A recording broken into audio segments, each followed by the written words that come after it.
Okay sir. அப்ப கட்டத்தையோ கட்டம் பற்றிய விளக்கத்தையோ நம்ம கொடுக்க தேவையில்லைன்னு நினைக்கிறேன்.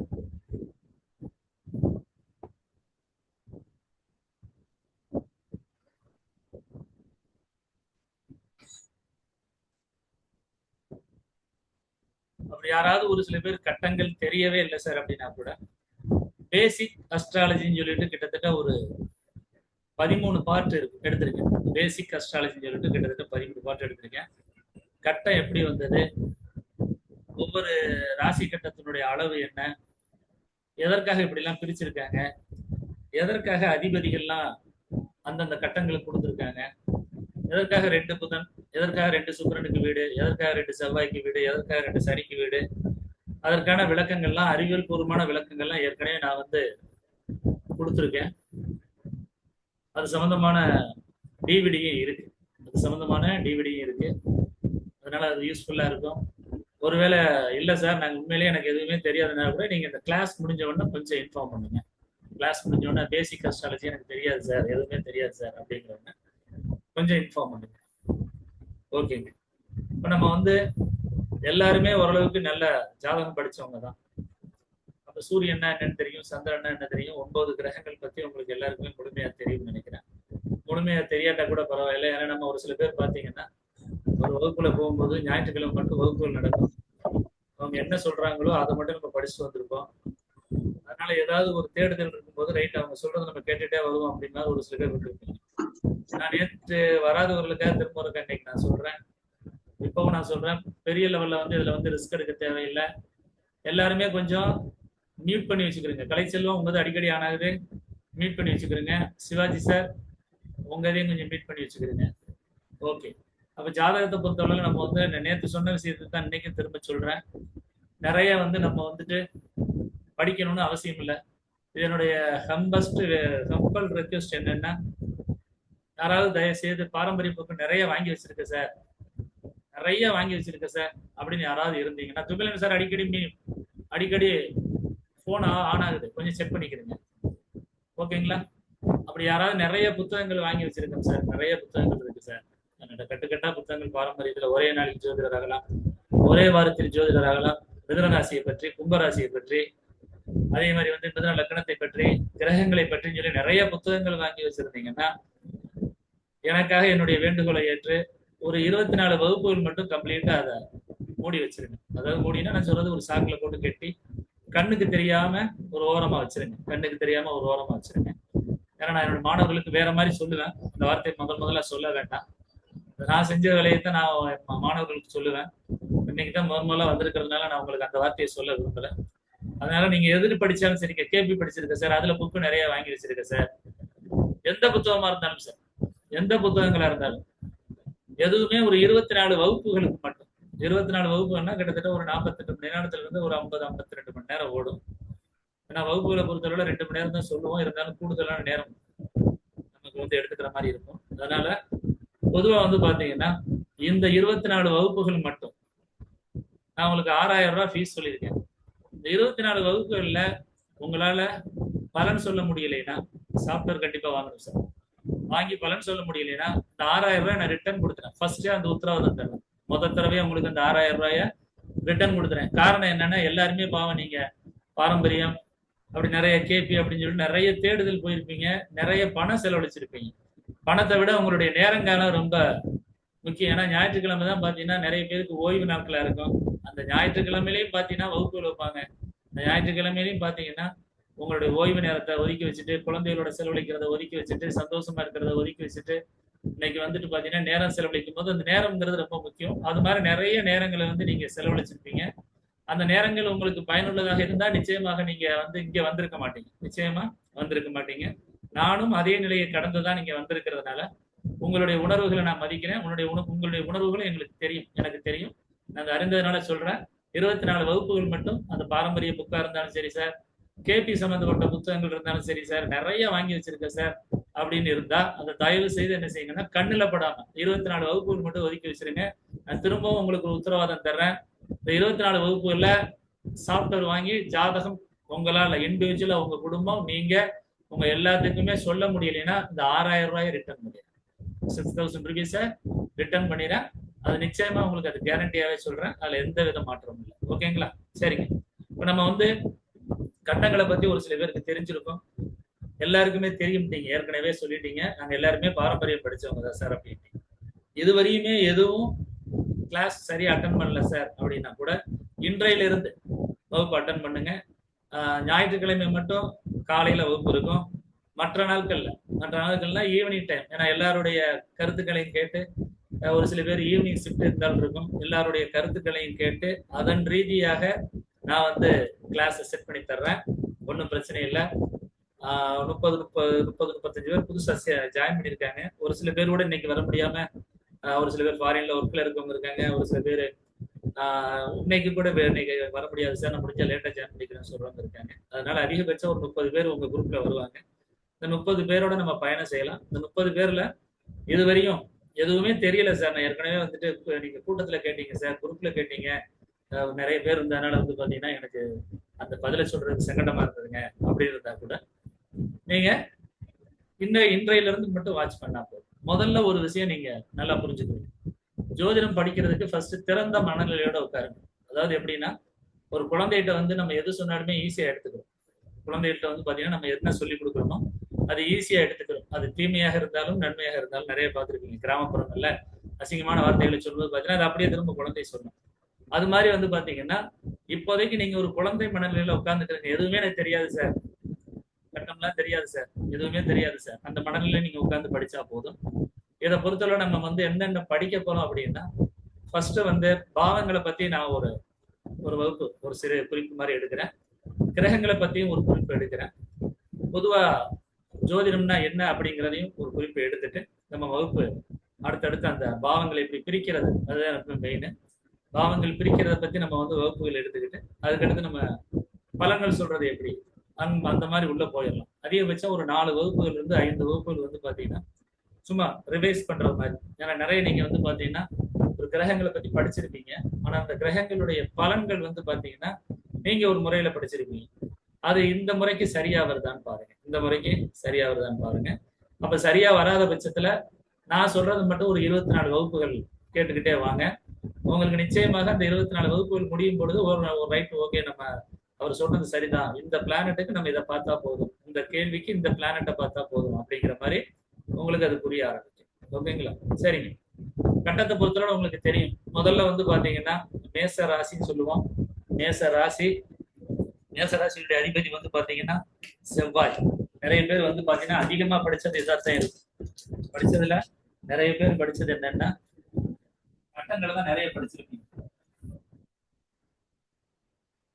போர்டு தெரியுதுங்களா நேதாஜி? நான் போட்டிருக்க கட்டம் தெரியுதுங்களா நேதாஜி? தெரியுது சார். தெரியுதா? தெரியுதுங்க சார். இதுல வந்து மொத்தம் வந்து 12 கட்டங்கள் இருக்கு. இந்த 12 கட்டங்களை வச்சுட்டு பாத்தீங்கன்னா இத ராசி கட்டம் சொல்லுவோம். பக்கத்திலேயே நவாம்ச கட்டம் வச்சுதான் நீங்க நிறைய பேர் வந்து பலன் சொல்லிட்டு இருந்திருப்பீங்க. இது வரையும் பாத்தீங்கன்னா உங்களுக்கு இந்த ராசி கட்டம், அதுக்கடுத்து பாத்தீங்கன்னா நவாம்ச கட்டம், இந்த ரெண்டையும் பார்த்து என்ன செஞ்சிருப்பீங்கன்னா பலன் சொல்லி இருந்திருப்பீங்க. இதுல முதல்ல வந்து படிச்சது நம்ம வந்து படிச்சிருப்போம் மேச ராசின்னு படிச்சிருப்போம். அடுத்து வந்து ரிஷப ராசின்னு படிச்சிருப்போம். அதுக்கடுத்து மிதுனம் படிச்சிருப்பீங்க, கடகம் படிச்சிருப்பீங்க, சிம்மம் படிச்சிருப்பீங்க, கன்னி படிச்சிருப்பீங்க, துலாம் படிச்சிருப்பீங்க, விருச்சிகம் படிச்சிருப்பீங்க, அனுஷம் விருச்சிகம் படிச்சிருப்பீங்க, தனுசு படிச்சிருப்பீங்க, மகரம் படிச்சிருப்பீங்க, கும்பம் படிச்சிருப்பீங்க, மீனம் படிச்சிருப்பீங்க. ஏன்னா பாருங்க, எனக்கு ராசி பேரே மறந்து போச்சு. காரணம் என்னன்னா இது தேவைப்படாது. காரணம் என்னன்னா கட்டத்தை பார்த்து பலன் சொல்ற முறை இல்ல. கட்டங்களை பார்த்து பலன் சொல்ற முறை இல்லை. அதே மாதிரி அதிபதி படிச்சிருப்பீங்க. இதற்கும் செவ்வாய், இதற்கும் சுக்கிரன், இதற்கும் புதன், இது வந்து சந்திரன், இது வந்து பாத்தீங்கன்னா சூரியன் படிச்சிருப்பீங்க. இது வந்து பாத்தீங்கன்னா உங்களுக்கு சனி, இதற்கும் சனி படிச்சிருப்பீங்க. இது வந்து 2க்கும் குரு படிச்சிருப்பீங்க. ஓகேங்களா? இதுல வந்து சரம் ஸ்திரம் உபயம், சரம் ஸ்திரம் உபயம், சரம் ஸ்திரம் உபயம், சரம் ஸ்திரம் உபயம் படிச்சிருப்பீங்க. அதுக்கடுத்து நெருப்பு ராசி, அதுக்கடுத்து நிலம், அதுக்கடுத்து காற்று, அதுக்கடுத்து நீர். அதே தான் சர்க்கிள்ல வரும். நெருப்பு, நிலம், காற்று, நீர். நெருப்பு, நிலம், காற்று, நீர். ஓகேங்களா? இது வந்து எதற்காக சொல்றோம்னா இந்த 12 ராசிகள் என்பது விதிகளுக்கு மட்டும் பயன்படும். நல்லா புரிஞ்சுக்கிறீங்க. விதிகள் நீங்க படிக்கிறீங்க இல்லையா, விதிகள் படிக்கும் பொழுது பயன்படும். நான் அப்ப மட்டும் இந்த கட்டத்தை யூஸ் பண்றேன். காரணம் என்னன்னா, இப்ப எடுத்துக்காட்டுக்கு இங்க நெருப்புன்னு இருக்குன்னு வச்சுக்கிறேங்க. நீங்க ஏற்கனவே பாரம்பரியத்துல படிச்சிருப்பீங்க. என்ன படிச்சிருப்பீங்க? ஒரு பாவம் அதனுடைய முந்தைய பாவத்தால் தடுக்கப்படும். இல்லைன்னா ஒரு பாவத்திற்கு அதிலிருந்து எண்ணி வரும் 12ஆம் பாவத்தை விரய பாவம் என்கின்றோம். விரய பாவம் என்கிறோம். அப்படின்னா என்ன அர்த்தம்? இது வந்து நெருப்பு. நெருப்பை வந்து உடனடியா தடுக்கக்கூடியது எதுங்க? இது நீருங்க. இது வந்து நீர். ஓகேங்களா?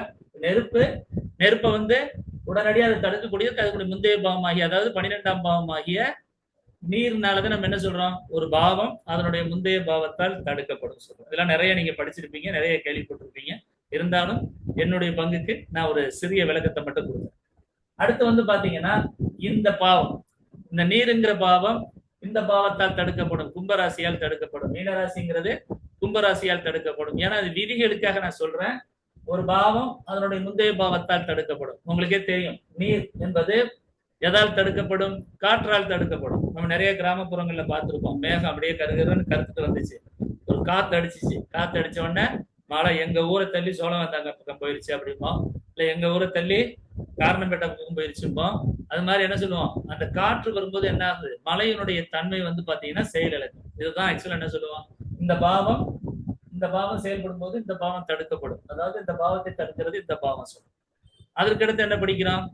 இந்த காற்றை தடுக்கக்கூடியது வெறுமையான நிலம். பொதுவா என்ன சொல்லுவோம்? இப்ப நகர்ப்புறங்கள்ல கட் அவுட் வச்சிருப்பாங்க. கட் அவுட்ல பாத்தீங்கன்னா ஒவ்வொரு இடத்துல ஹோல்ஸ் போட்டு வச்சிருப்பாங்க. நிறைய கட்டடங்கள்ல பாத்தீங்கன்னா சரிங்க, அந்த காற்று உள்ள போக முடியாம பாத்தீங்கன்னா மரங்களை வந்து முறிச்சுட்டு போகும். உங்களுக்கே தெரியும். அதே சமவெளி பகுதிகள்ல பாருங்க, காற்று வந்து பாத்தீங்கன்னா போகும்போது பாத்தீங்கன்னா எந்த விளைவுகளுமே ஏற்படுத்தாது. ஏன்னா காற்றால வந்து செயல்படுத்த முடியாது. நிறைய பார்த்திருப்பீங்க. கடல்கள்ல ஒரு புயல் மையம் கொண்டிருக்கிறதா சொல்லுவாங்க, அப்படியே மெதுவா வந்துட்டு இருக்கிறதா சொல்லுவாங்க.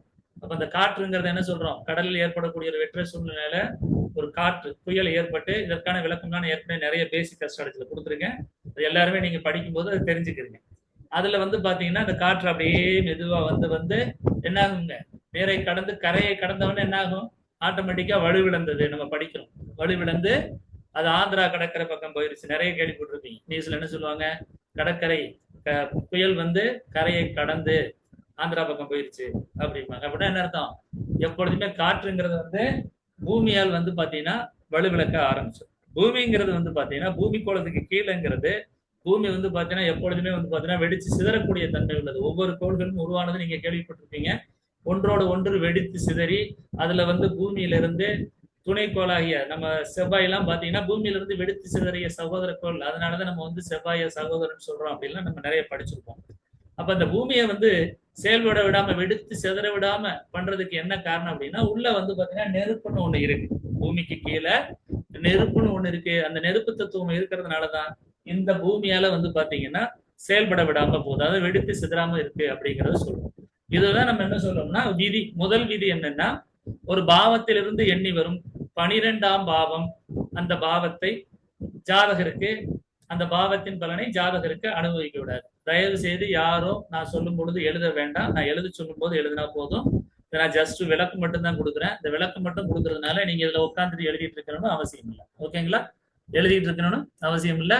ஏன்னா இங்க கான்ஸ்டேட் கரெக்டா இங்க மட்டும் பாருங்க.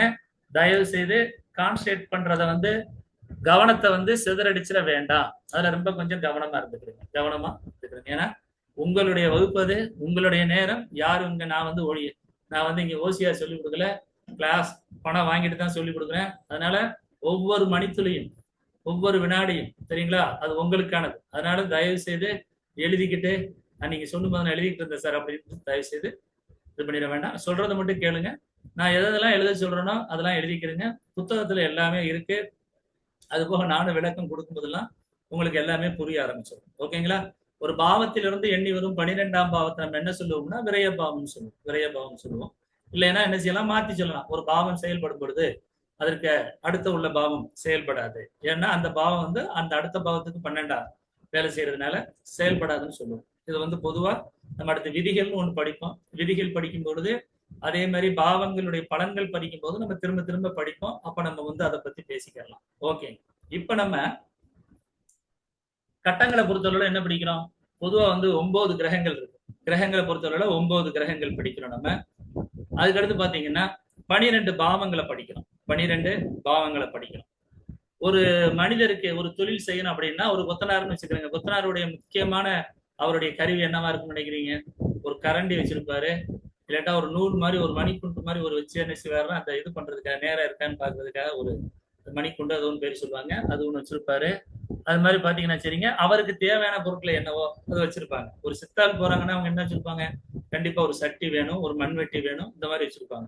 ஒரு பார்பர் ஷாப் வைக்கிறதுனா அவர் என்னங்க வச்சிருப்பாரு? அவருக்கு வந்து சிசர் வேணும், கண்டிப்பா ஒரு சீப்பு வேணும், அதுக்கடுத்து கத்தரி வேணும், சாரி சிசர் வேணும், அதுக்கடுத்து வந்து பாத்தீங்கன்னா ஒரு கண்ணாடி வச்சிருப்பாங்க. இந்த மாதிரி வந்து பாத்தீங்கன்னா மெட்டீரியல் சொல்லுவோம். ஒரு விஷயத்த ஒரு தொழில் பண்றதுக்கு முக்கியமான விஷயங்கள் அப்படின்னா என்ன சொல்றோம்? கண்டிப்பா வந்து பாத்தீங்கன்னா அதற்கான மெட்டீரியல், மெயினான மெட்டீரியல்ங்கிறது கண்டிப்பா கையில ஒவ்வொருத்தரும் வச்சிருப்பாங்க, சொல்லுவாங்களா? அந்த மாதிரி நம்மளை பொறுத்தளவுல நம்ம ஜோதிடங்கிறது என்னன்னா, பொதுவா வந்து உங்களுடைய தனிப்பட்ட திறமையின் மூலமாக வரக்கூடிய தொழில் இந்த தொழில். இப்ப மற்ற தொழில் எல்லாம் பாத்தீங்கன்னா, தொழிலுங்கிறத பொறுத்தளவுல எல்லாமே தொழில் தான். ஆனா ஒரு தொழிலை எப்படி பொறுப்பா செய்வீங்க அப்படிங்கறத நம்ம 10ஆம் பாவம் சொல்லுவோம். இப்ப 2ஆம் பாவத்துல என்ன சொல்றோம்? பணம் சார்ந்த தொழில், பணம் படிச்சிருப்பீங்க. 3ஆம் பாவத்துல என்ன சொல்றீங்க?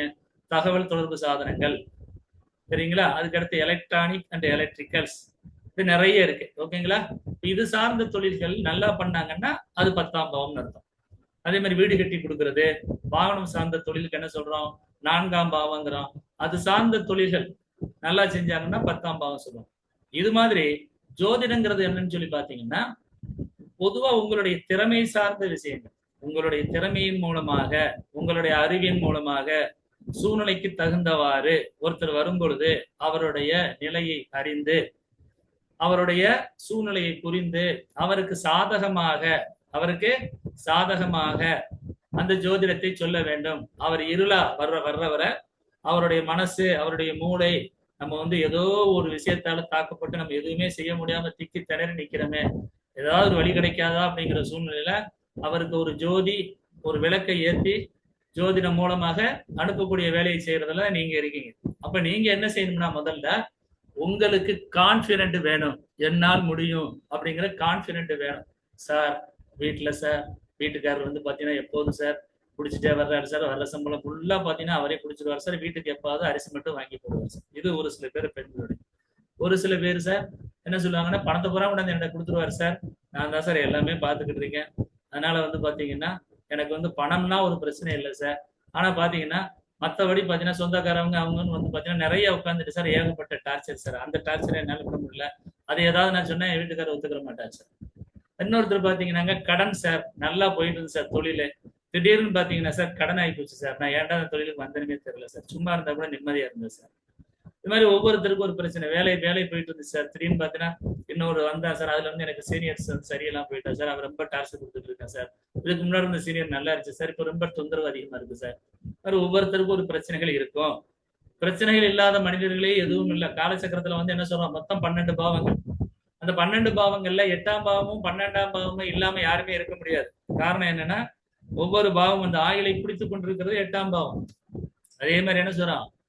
கழிவுப் பொருட்களை வெளியேற்றுவது, உடல்ல வந்து ஓய்வு எடுப்பது, இதெல்லாம் என்ன சொல்றீங்க? 12ஆம் பாவம் சொல்றோம். அப்ப நம்ம ஒரு ஜாதகத்தை பொறுத்தளவுல 12 பாவங்களும் சேர்ந்ததுதான் ஒருவருடைய மனிதனுடைய வாழ்க்கை. அதனால ஒவ்வொருத்தருக்கும் ஒரு பிரச்சனை இருக்கும். அந்த பிரச்சனைகள்லாம் நம்ம வந்து சால்வ் பண்ணலாம் அப்படின்னா என்ன தேவைப்படுதுங்க? பணம் தேவைப்படுது. இந்த 2ஆம் பாவமாகிய பணம் ரொம்ப முக்கியம் தேவைப்படுது. அந்த பணம், அதுக்கடுத்து பாத்தீங்கன்னா அந்த பணத்தை அனுபவிக்கிறதுக்கு நல்ல ஆரோக்கியமான உடல் தேவைப்படுகிறது. நம்ம ஆரோக்கியமான உடல் தேவைப்படுகிறது. ரெண்டு வந்து நமக்கு ரொம்ப முக்கியமான விஷயமா இருக்கிறதுனால இந்த ஜோதிடத்தை பொறுத்தளவுல பிரச்சனைகள் எது வந்தாலும் சரி, நம்ம வந்து அதுல இருந்து மீள்வதற்கான வழியை தெரிஞ்சுக்கிறதுக்காக இங்க வந்திருக்கீங்க. அதனால எந்த பிரச்சனை இருந்தாலும் அதை பத்தி கவலைப்படாம நம்ம வந்து ஒரு 24 வகுப்புகள், அந்த 24 வகுப்புகள் மட்டும் கொஞ்சம் கண்ணை மூடிட்டு அப்படியே வாட்ச் பண்ணிட்டு வாங்க. கண்டிப்பாக வகுப்புகள் 24 என்பதை விட கூடுதலா தான் கிடைக்கும். நிச்சயமா குறைய கொடுக்க மாட்டேன், கூடுதலா தான் கிடைக்கும். பழைய மாணவர்களுக்கு தெரியும், கண்டிப்பா கூடத்தான் கொடுக்கணும், கண்டிப்பா குறைய கொடுக்க மாட்டேன். அதனால ஒண்ணும் பயப்பட வேண்டாம். கண்டிப்பாக ஒவ்வொருத்தருமே இதுல எப்படியாவது நீங்க இந்த ஜோதிடத்தை கத்துக்கிற வச்சுட்டு தான் உங்களை வெளியே அனுப்புவேன். அதனாலதான் அந்த உத்தரவாதம் முதலே உங்களுக்கு கொடுத்தேன். ஏன்னா எனக்கு நம்பிக்கை இருக்கு என் மேல, எனக்கு என் மேல நம்பிக்கை இருக்கு ஃபர்ஸ்ட். அடுத்து உங்க மேல எனக்கு அதை விட அதீதமான நம்பிக்கை இருக்கு. ஏன்னா எல்லாருமே பாத்தீங்கன்னா இந்த ஜோதிடம்ங்கிறது பொறுத்தளவுல என்னுடைய ஃபாலோ பண்ற விஷயமா இருக்கட்டும், அதே மாதிரி நீங்க எடுத்துக்கிட்ட அந்த ஈடுபாடா இருக்கட்டும், அந்த ஆர்வமே எனக்கு புரியுது, பரவாயில்ல. நீங்க அந்த ஆர்வங்கிறது கண்டிப்பா ஒவ்வொருத்தருமே உங்களை ஒரு லெவலுக்கு அடுத்த லெவலுக்கு கொண்டுட்டு போங்கிற நம்பிக்கை எனக்கு இருக்கிறதுனால, ஜோதிடத்தை பொறுத்தளவுல நம்ம வந்து படிக்க வேண்டியது, நான் ஏற்கனவே சொன்னது மாதிரி உங்களுக்கான மெட்டீரியல் வந்து என்னன்னா, பாவங்களை நல்லா படிச்சுக்கிறீங்க. அடுத்து கிரகங்களையும் நல்லா படிச்சுக்கிறீங்க. அடுத்து வந்து பாத்தீங்கன்னா நட்சத்திரங்களை வரிசைப்படுத்தி படிச்சுக்கிறீங்க. நட்சத்திரங்களை பத்தி தான் நம்ம இங்க ஜோதிடமே சொல்ல போறோம். முதல்ல வந்து பாத்தீங்கன்னா என்ன சொல்றேன், பாவங்களை நல்லா படிச்சுக்கிறீங்க. அடுத்து என்ன சொல்றாங்க, கிரகங்களை நல்லா படிச்சுக்கிறீங்க. அடுத்து என்ன சொல்றாங்க, நட்சத்திரங்களை வந்து வரிசைப்படுத்தி படிச்சுக்கிறீங்கன்னு சொல்றேன். வரிசைப்படுத்திங்கிற வார்த்தையை கிரகங்களுக்கு நான் சொல்லல, பாவங்களுக்கும் சொல்லல. ஆனா நட்சத்திரங்களுக்கு மட்டும் நான் என்ன சொன்னேன்னா வரிசைப்படுத்தி படிச்சுக்கிறேங்க. அஸ்வினின்னு சொன்னா வரிசையா சொல்ல தெரியணும். அஸ்வினி, பரணி, கார்த்திகை, ரோஹிணி, மிருகசிரிடம், திருவாதிரை, புனர்பூசம், பூசம், ஆயிலியம், ஆயிலியம் வரையும் வரிசையா சொல்ல தெரியும். அந்த மாதிரி 27 நட்சத்திரங்களையும் எந்த நட்சத்திரத்துல இருந்து ஆரம்பிச்சாலும் அந்த நட்சத்திரத்தினுடைய அந்த 8 பகுதியும் மற்ற 8 பகுதிகளையும் வரிசையா சொல்ல தெரியணும். ஒன்று. இரண்டாவது, அதனுடைய தேவதை என்ன சொல்ல தெரியணும். அதனுடைய மிருகங்கள் என்ன சொல்ல தெரியணும். அதனுடைய தலம் விருச்சம் என்ன சொல்ல தெரியணும். முடிஞ்சா அதனுடைய பறவைகள் என்ன அதையும் சொல்லி வச்சுக்கிறேன். ஓகேங்களா? மூலிகைகள் இருக்கு 27 நட்சத்திரத்துக்கும், அதெல்லாம் நம்ம பின்னாடி படிச்சுக்கலாம். மருத்துவம் சொல்லி வரும்பொழுது பின்னாடி படிச்சுக்கலாம். அதனால இப்போதைக்கு தேவைப்படாது. இப்போதைக்கு நீங்க செய்ய வேண்டியது பாவங்கள், கிரகங்கள், 27 நட்சத்திரங்களையும் வரிசைப்படுத்தி சொல்ல தெரியும். எங்க இருந்து கேட்டாலும், நான் மகம்னு ஆரம்பிச்சேன்னா மகத்துல இருந்து அப்படியே சொல்ல தெரியும். மகம், பூரம், உத்தரம், அஸ்தம், சித்திரை, சுவாதி, விசாகம், அனுசம், கேட்டை, மூலம், பூராடம் வரிசையா சொல்ல தெரியும். ஓகேங்களா? எங்க இருந்து ஆரம்பிக்க சொல்லணும் அங்க இருந்து வரிசையா இதுவரையும் படிக்காட்டா கூட பரவாயில்ல. ஏன்னா நிறைய எனக்கு போன கிளாஸ் எடுக்கும்போது இந்த எக்ஸ்பீரியன்ஸ் இருந்தது. சார் நான் பேச்சுலர் ஆஃப் அஸ்ட்ராலஜி படிச்சிருக்கேன் சார் அப்படின்னா, அந்த நட்சத்திரங்களை வரிசைப்படுத்தி சொல்லும் பொழுது அதனுடைய ஈடுபாடு கம்மியா இருந்தது. ஏன்னா அதனுடைய தேவை இந்த ஜோதிடத்துக்கு ரொம்ப முக்கியமா இருக்கிறதுனால, இந்த மெத்தடுக்கு ரொம்ப முக்கியமா இருக்கிறதுனால, இதுவரையும் நீங்க படிக்காட்டா கூட, அதனுடைய தேவைகள் தெரியாட்டா கூட, இல்ல அந்த தேவைகளை பத்தி அறியாற்ற கூட, இப்ப நான் சொல்றேன், பாவங்கள் படிக்கிறது பெரிய விஷயம் இல்லை. உங்களுக்கே தெரியும். அதிகமான கேள்விகள் என்ன வரும்னு நினைக்கிறீங்க? அதிகமான கேள்விகள் மிஞ்சி மிஞ்சி போனா ஒரு 10 கேள்விகள் வரும். இல்லைன்னா 12 பாவங்கள் சார்ந்த கேள்விகள் வரும். அவ்வளவுதான். ஒரு பாவத்துக்கு ஒரு கேள்வி வச்சா கூட, ஆள் எப்படிங்க, நல்ல டைப்பா, பையன் எப்படிங்க, பையன் பொண்ணு எப்படிங்க விசாரிப்போம். எதுக்கு விசாரிப்போம்? நம்ம திருமணத்துக்கு விசாரிப்போம். யாராவது தெரிஞ்சவங்களை கூப்பிட்டு, உங்க சொந்தக்காரங்களை கூப்பிட்டு என்ன விசாரிப்பீங்க? பையன் எப்படிங்க, நல்ல பையனாங்க, என்னங்க விஷயம் இல்லை, நம்ம சொந்தக்கார பொண்ணுக்கு ஒண்ணு பாக்குறோம் பையனை, நல்ல பையனான்னு கேள்விப்பட்டேன், நல்ல பையங்களா அப்படின்னு சொல்லி விசாரிக்கிறோமா? இப்ப ஒருவரை பற்றி விசாரிக்கிறோம். அதே மாதிரி பொண்ணை விசாரிக்கிறோம். பொண்ணு நல்ல பொண்ணுங்களா எப்படிங்க? நான் கூட போன வகுப்புல சொன்னேன், ஒரு பையனுக்கும் பொண்ணுக்கும் திருமணம் ஃபிக்ஸ் ஆயிடுச்சு. ஃபிக்ஸ் ஆனதுக்கு பின்னாடி பாத்தீங்கன்னா, இந்த முன்னாடியே சொல்லுவாங்க இல்லையா, கிராமம் இப்பெல்லாம் வந்து நவநாகரிக காலம் ஆகி போச்சு இல்லையா, அதனால ஃபிக்ஸ் ஆனதுனால ஒருத்தருக்கு ஒருத்தர் நம்பரை பரிமாறிக்கிட்டாங்க. நம்பரை பரிமாறும் பொழுது என்ன ஆகுது, இவருடைய ஜாதகத்துல சுக்கிரனே பாத்தீங்கன்னா கேது கூட தொடர்பு கொண்டு 4-8 இதனுடைய தொடர்புகள் என்னன்னா பின்னாடி சொல்றாங்க. சுக்கிரன் கேது கூட தொடர்பு கொண்டு சனியோட தொடர்பு கொண்டு 4-8 வருதுன்னு வச்சுக்கிறோம். இந்த பையன் ஜாதகம் படுத்த நான் பார்த்தா, அந்த பொண்ணு ஜாதகம் நான் பார்க்கல. அப்ப என்ன பண்றாங்கன்னா, திடீர்னு பத்திரிகையெல்லாம் அடிச்சுட்டு, பத்திரிகை அடிச்சு முடிச்சுட்டு கடைசி நேரத்துல பாத்தீங்கன்னா மேரேஜே ஃபிக்ஸ் பண்றாங்க. லாஸ்ட் இயர் சாரி மே மாசம் கல்யாணத்தை நிப்பாட்டுறாங்க. 9ஆம் தேதி கல்யாணம் நடக்க வேண்டியது. 1 மந்த் கரெக்டா 1 மந்த்துக்கு முன்னாடி கல்யாணத்தை நிப்பாட்டுறாங்க. என்ன பிரச்சனைன்னு கேட்டா, இல்ல சார் 2 பேரும் பேசிக்கிட்டாங்க. பேசிக்கிட்டதுல அந்த பொண்ணு வந்து ஆக்சுவலா அடுத்த ஸ்டேட்ல ஒர்க் பண்ணுது. அடுத்த ஸ்டேட்ல ஒர்க் பண்றதுனால அவங்க அந்த வீக்கெண்டு வந்து பாத்தீங்கன்னா இந்த பஃப் இந்த மாதிரிலாம் போவாங்க இருக்கு. அதை வந்து அந்த பொண்ணு இந்த பையன்கிட்ட சொல்லியிருக்கு, இந்த மாதிரி எனக்கு அதுக்கெல்லாம் நீ அலோவ் பண்ணனா, அதெல்லாம் உனக்கு பிடிக்குமா பிடிக்காதான்னு தெரியல, என்னுடைய கேரக்டர் தான் அப்படின்னு சொன்னதுனால இவர் என்ன பண்ணிட்டாரு, ஐயோ இது நமக்கு பிடிக்காது, நம்ம குடும்பத்துக்கு ஒத்து வராது, மேரேஜ்னு ஒண்ணு ஆயிட்டு அதுக்கு பின்னாடி நம்ம பிரிஞ்சு போறதை விட நம்ம முன்னாடியே வந்துட்டு வேண்டாம் அப்படின்னு சொல்லிட்டு மேரேஜ் பத்திரிக்கை அடிச்சு, அதுவும் கிராம சார்ந்த வாழ்க்கை நல்லா புரிஞ்சுக்கிறீங்க. ஏன்னா லக்னத்திலே சுக்கிரன் கேது எப்போதுமே அப்படித்தான் கெடுக்க, அசிங்கப்படுத்த பார்க்கும், சங்கடப்படுத்த பார்க்கும்.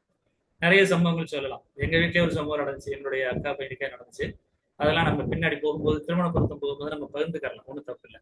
அப்ப நம்ம எதுக்கு சொல்ல வரோம் அப்படின்னா, ஒரு விஷயங்கள்ல எதெல்லாம் நம்ம விதி நடக்கணுமோ அந்த விதி நடக்கணும். அந்த விதி நடக்கும் பொழுது நம்ம என்ன தெரிஞ்சுக்கிறோம், பாவங்களை நல்லா தெரிஞ்சுக்கிறோம். பாவங்களை பொறுத்தவரை 1ஆம் பாவத்தினுடைய முக்கியத்துவம் என்ன, ஒருவரை பற்றி தெரிந்து கொள்வது, ஒருவரை பற்றி தெரிந்து கொள்வது, ஒருவரை பற்றி விசாரிக்கிறது. ஒருத்தரை நீங்க பார்ட்னரா சேர்க்கலாம் முடிவு பண்றீங்க, அவர் எப்படிங்க, நல்லவரா, அவரோட சேர்ந்து பிசினஸ் பண்ணலாமா, ஐயோ அவரோட சேர்ந்துடாதீங்க, மோசமான ஆளுங்க, அப்படின்னு சொல்றது இருக்கிறது. இல்லைங்க நல்ல டைப்புங்க, பொறுப்பா இருப்பாருங்க.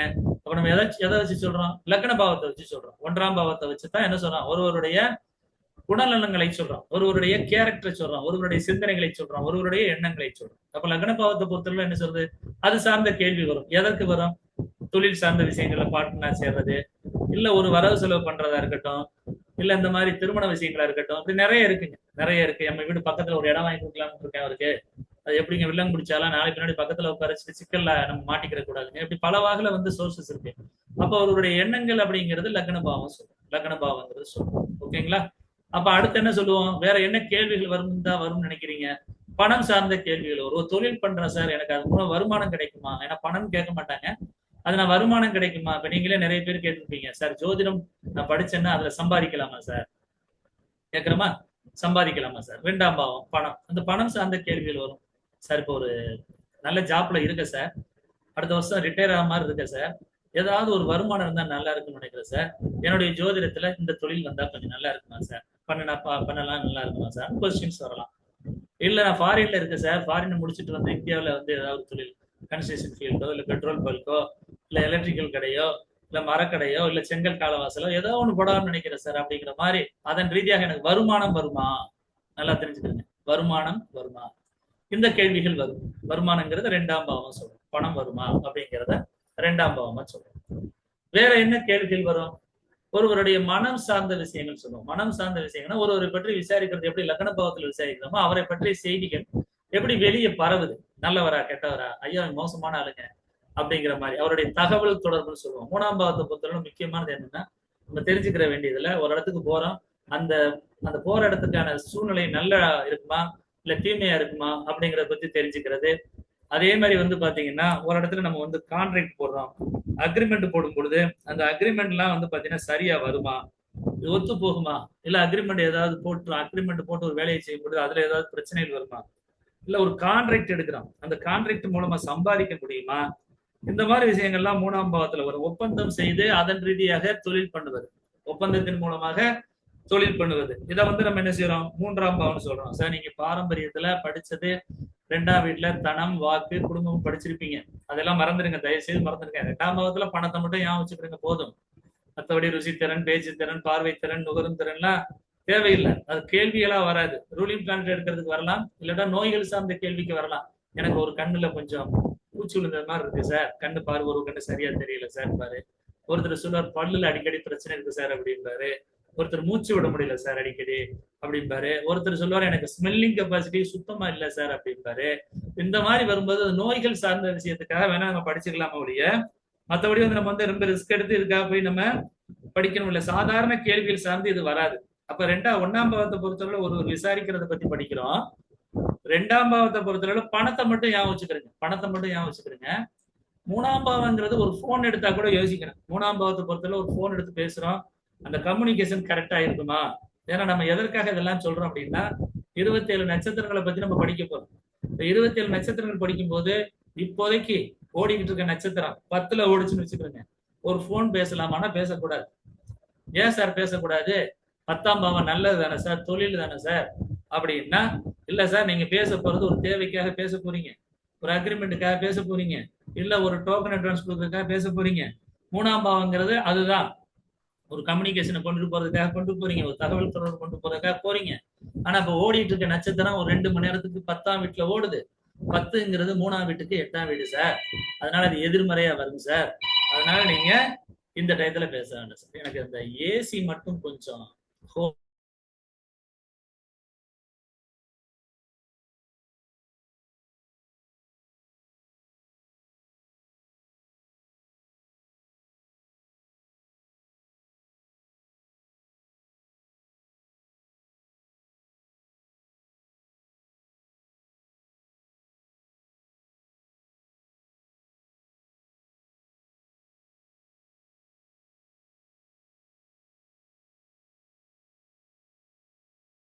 ஒரு ஒரு ஒரு தகவலை கொண்டுட்டு போறதுக்கு முன்னாடி, இல்ல ஒரு காரியத்தை செய்யறதுக்கு முன்னாடி, ஒரு விஷயத்தை செய்யறதுக்கு முன்னாடி, ஒரு சம்பவத்தை நம்ம தொடங்குவதற்கு முன்னாடி என்னெல்லாம் நடக்கலாம், என்னெல்லாம் செய்யலாம் அப்படிங்கறத வந்து வழிகாட்டுறதுதான் என்ன சொல்றோம்? நட்சத்திரங்கள் சொல்றோம்.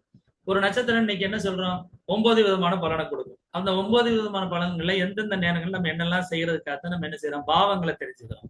ஒரு பாவத்தை தெரிஞ்சாதான் அந்த பாவத்தை பத்திய பலன் ஒருத்தர் கேட்டு வரும் பொழுது இந்த பாவம் சாதகமாக இருக்கா, நடக்கக்கூடிய தசையோ புத்தியோ அந்தரமோ சூட்சமோ கேள்விகளுக்கு தகுந்தவாறு, நல்லா புரிஞ்சுக்கிறீங்க, கேள்விகளுக்கு தகுந்தவாறுன்னு ஒரு வார்த்தையை சொல்றேன். ஏன் கேள்விகளுக்கு தகுந்தவாறுங்கிற? இன்றைய நடக்கக்கூடிய விஷயமா, இல்ல ஒரு வாரத்தில் நடக்கக்கூடிய விஷயமா, இல்ல மாதத்தில் நடக்கக்கூடிய விஷயமா, இல்ல ஆண்டு கணக்கில் நடக்கக்கூடிய விஷயங்களா? இல்ல வீடு கட்டுறதா? எத்தனை மாசம் வருஷப்புறமா கட்ட போறோம்? அதிகபட்சம் ஒரு 6 மாசம், ஒரு வருஷத்துல கட்டிடலாம். அதிகபட்சம் புத்தி நல்லா இருந்தா போதும்.